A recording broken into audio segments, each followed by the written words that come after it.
Assalamualaikum warahmatullahi wabarakatuh. Perkenalkan, nama saya Siti Nurrohmah, NIM 1908308039. Di sini saya akan mencoba menjelaskan tentang morfologi dalam kajian linguistik. Oke, langsung saja pengertian dari morfologi. Morfologi merupakan salah satu kajian linguistik yang mempelajari perubahan-perubahan kata dan bagian-bagiannya secara gramatikal pada setiap bahasa. Contoh kata kataba artinya saya telah menulis. Yaktubu artinya sedang atau akan menulis. Katibun saya menulis. Maktubun yang ditulis. Maktabatun alat untuk menulis.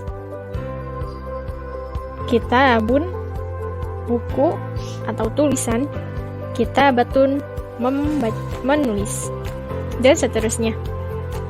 Proses perubahan dan makna yang muncul dari perubahan itu merupakan pembahasan dalam morfologi.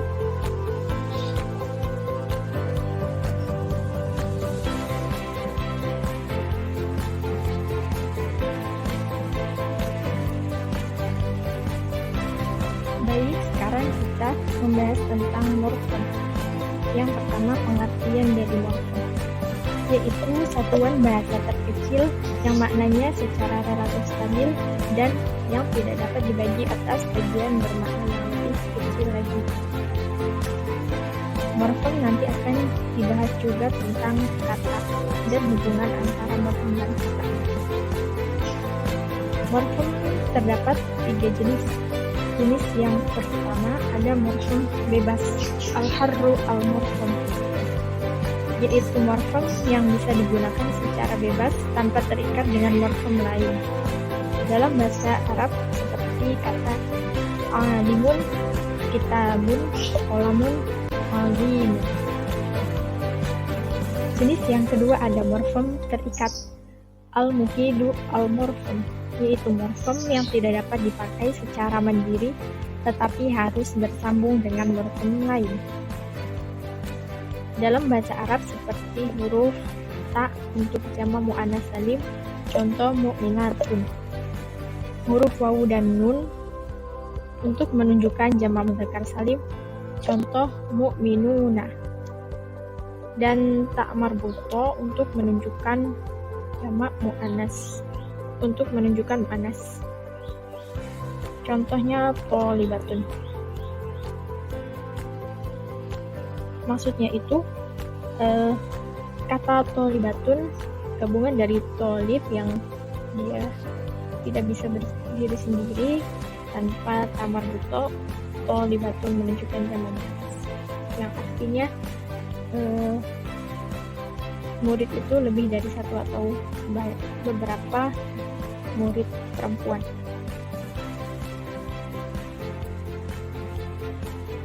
Yang ketiga ada morfem zero, asalibu al-morfem, yaitu morfem yang tidak diucapkan dan juga tidak dituliskan tetapi tersembunyi atau dibuang karena huruf ilah.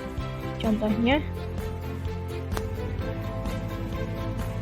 lanjut kepada pembahasan tentang kata. Pengertian dari kata yaitu satuan bahasa yang dapat berdiri sendiri, terjadi dari morfem tunggal atau gabungan dari beberapa morfem. Seperti pada kata baca, ia merupakan morfem tunggal. Gabungan morfem seperti membaca, yaitu gabungan dari mem dan baca. Dalam bahasa Arab, kata disebut dengan al-kalimah. Gabungan dari dua kata atau lebih disebut dengan jumlah. Jadi misal membaca tadi dalam bahasa Arab, ia karena gabungan dari beberapa morfem disebutnya jumlah. Tetapi kalau diterjemahkan menjadi bahasa Arab, membaca itu kan yaqra'u, dia berupa fi'il. Kemudian para linguistik Arab sepakat membuat klasifikasi kata bahasa Arab kepada 3, yaitu isim, fi'il, dan huruf. Setelah tadi membahas tentang morfem dan kata, kita lanjut kepada proses morfologis mengenai pembentukan kata-kata. Maksudnya yaitu beberapa cara pembentukan kata-kata dengan menghubungkan morfem yang satu dengan morfem yang lain, yang dapat dilakukan dengan beberapa cara. Cara yang pertama nanti ada afiksasi, kemudian ada reduplikasi, dan yang ketiga ada komposisi. Afiksasi sendiri ialah maksudnya imbuhan atau bentuk terikat yang apabila ditambahkan pada kata dasar atau bentuk dasar maka akan lahir makna yang baru.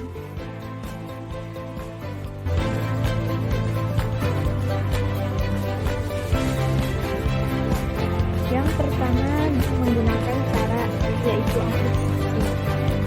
Afiksasi sendiri adalah imbuhan atau bentuk terikat yang apabila ditambahkan pada kata dasar atau bentuk dasar dapat merubah makna secara grammatikal. Dengan demikian, afiksasi adalah proses atau hasil penambahan afiks pada akar atau dasar kata. Seperti morfem ber pada kata bertiga, kata dasarnya 3 yang dimaksud afiks di sini itu ber. Afiksasi sendiri nanti terbagi dalam beberapa jenis. Ada 4 jenis, yaitu prefiks, infiks, sufiks, dan konfiks.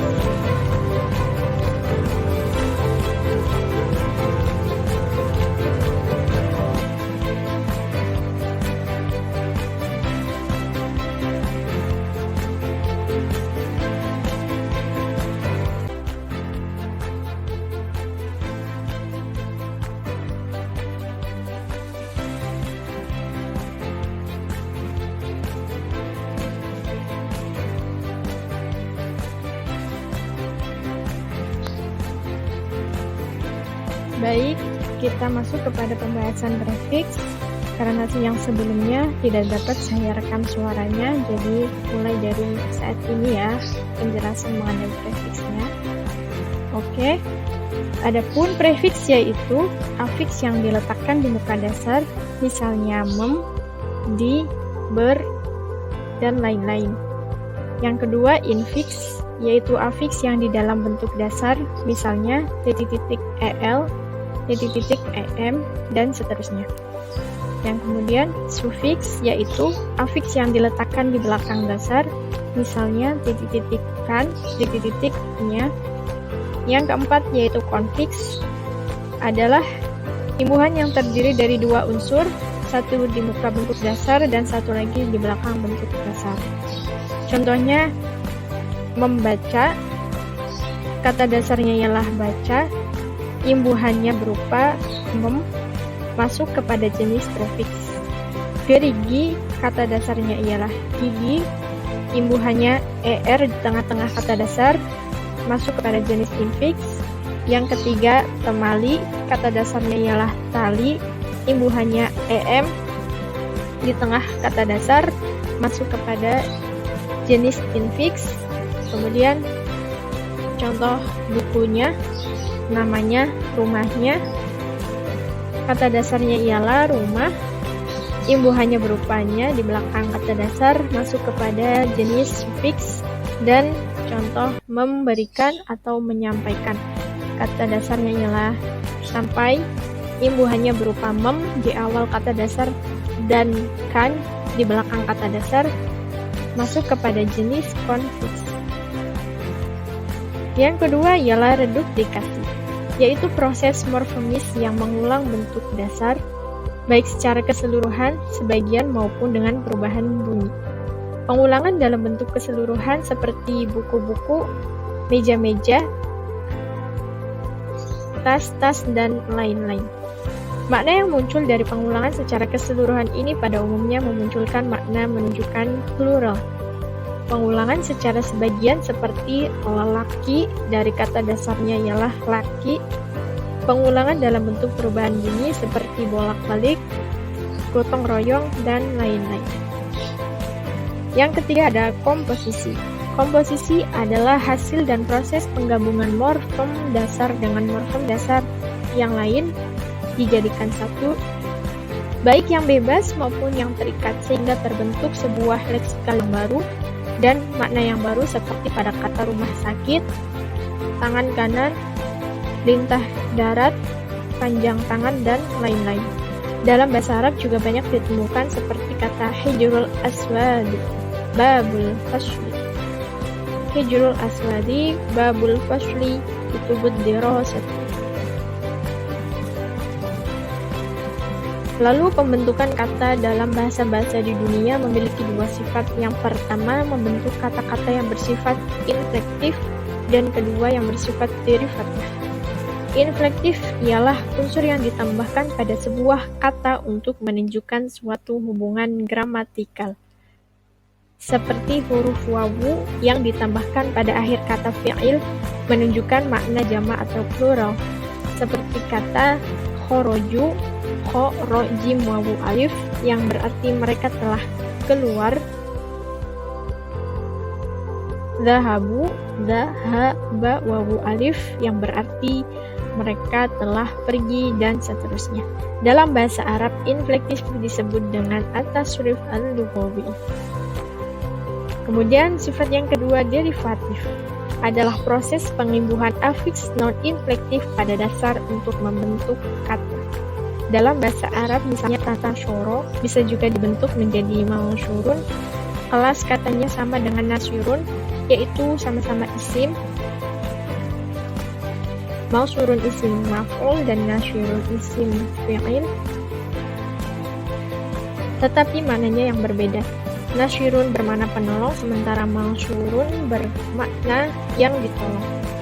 Proses derivasi dalam bahasa Arab sering diistilahkan dengan at-tasrif al-istilahi. Derivasi dalam teori linguistik Arab berkaitan dengan konsep istiqoq. Meskipun seringkali istiqoq sering diartikan sebagai etimologi, akan tetapi pada kenyataannya melihat lebih dominan memainkan peran-peran morfologi derivasional.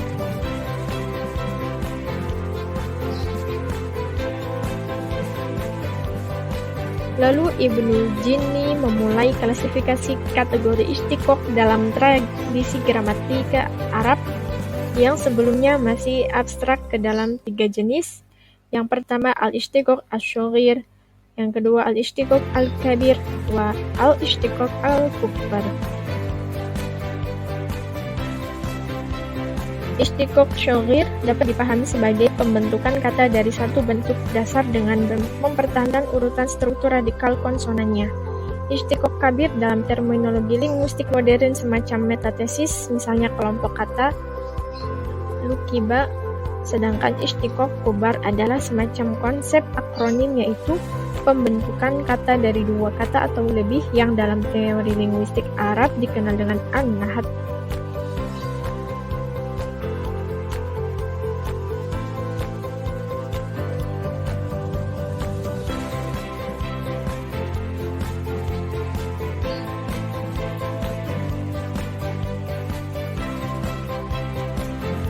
Kemudian kita langsung saja kepada kesimpulannya.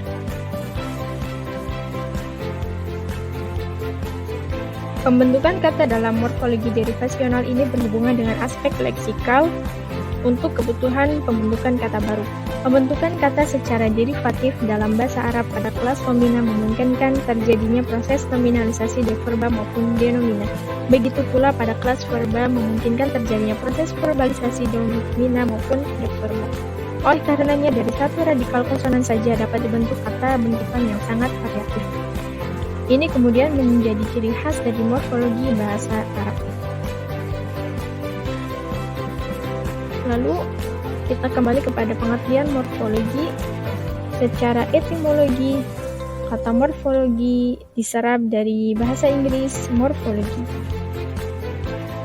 Secara terminologi, morfologi ialah salah satu kajian linguistik yang mempelajari perubahan-perubahan kata dan bagian-bagiannya secara gramatikal pada setiap bahasa. Kemudian morfem adalah satuan bahasa terkecil yang mananya secara relatif stabil dan tidak dapat dibagi lagi ke bagian yang lain.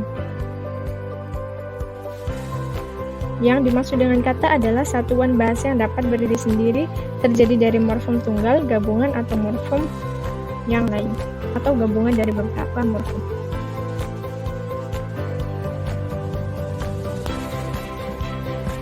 Oke, baik, mungkin itu saja yang dapat saya sampaikan, kurang lebihnya mohon maaf.